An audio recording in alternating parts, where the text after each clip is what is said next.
Virando a página mais uma vez aqui do nosso Conversa de Redação, vamos falar um pouquinho da PEC da transição, que ainda está gerando polêmica.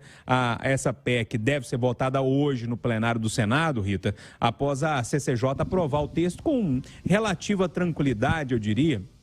E esse texto que amplia em 175 bilhões o teto, né? Dá uma estourada no teto, 145 bilhões, que era mais ou menos, Rita, o que a gente estava comentando aqui durante um tempo, né? Que a gente estava pensando lá em 200 bilhões, mas isso devia cair um pouquinho. Umas pessoas falavam em 100 bilhões, outras ali em 150. Parece que vai ficar mais ou menos dentro daquilo que a gente estava pensando. Pois é, Júnior, e de certa forma isso agradou o mercado, essa desidratação da PEC, de caindo de 175 para 145, mais os 23 bilhões, dependendo da arrecadação do governo. Então, inclusive ontem a Bolsa Brasileira subiu, o dólar caiu e os juros ficaram mais estáveis, comemorando, né, essa possibilidade de um número mais próximo da realidade do Brasil.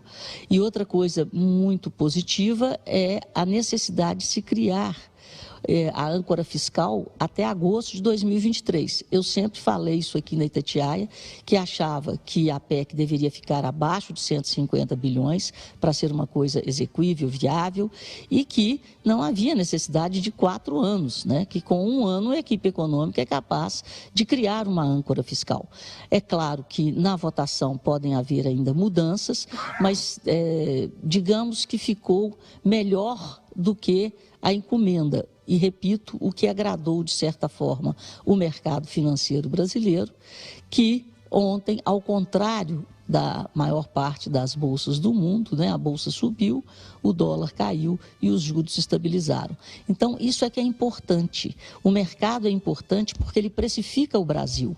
O mercado é importante porque ele precifica a visão que o investidor doméstico e estrangeiro está tendo da perspectiva do país sob o ponto de vista de gestão das contas públicas.